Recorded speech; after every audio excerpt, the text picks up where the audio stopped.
நம்ம ப்ளவுஸில் ஃப்ரண்ட் பார்ட்டில் டாட் பிடிப்போம் இல்லையா, அந்த டாட் எப்படி ஈஸியாக இன்விசிபிளாக ஸ்டிச் பண்ணுறதுன்னு பார்க்கலாம். இந்த மாதிரி மெயின் கிளாத் மேலே நீங்கள் லைனிங் கிளாத்தை வச்சுக்கோங்க.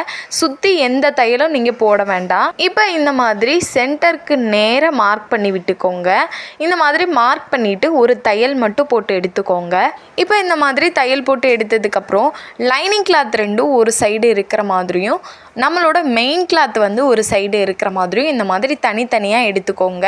நமக்கு ரைட் சைடில் வந்து நம்மளோட மெயின் கிளாத் இருக்கும். அந்த மெயின் கிளாத்தை கீழ்ப்பக்கம் பார்த்து மொத்தமாக திருப்பி விட்டுருங்க. லைனிங் கிளாத்துக்கு கீழே மெயின் கிளாத் ரெண்டும் ஒன்று போல் வந்துடும்.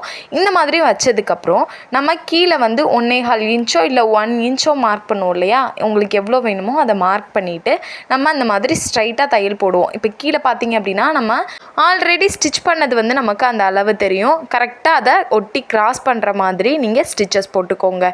இப்போ இந்த மாதிரி ஸ்டிச் பண்ணதுக்கப்புறம் நீங்கள் கிளாத்தை வந்து இந்த மாதிரி திருப்பி விட்டு பார்த்தீங்க அப்படின்னா நமக்கு 2 சைடும் ரொம்பவே நீட்டாக நமக்கு இன்விசிபிளான தையல் கிடச்சிருக்கும். கிராஸுமே பார்த்தீங்க அப்படின்னா நமக்கு ஸ்ட்ரைட்டாக இருக்கும். ஏன்னா நம்ம ஆல்ரெடி வந்து ஸ்ட்ரைட்டாக தையல் போட்டுட்டு அதுக்கப்புறம் இன்விசிபிளாக ஸ்டிச் பண்ணியிருக்கோம். அதனால் நமக்கு கிராஸ் பார்க்குறதுக்கு ரொம்ப நீட்டாக இருக்கும். இந்த மெத்தடில் நீங்கள் ஈஸியாக டாட்டை வந்து இன்விசிபிளாக ஸ்டிச் பண்ணிக்கலாம்.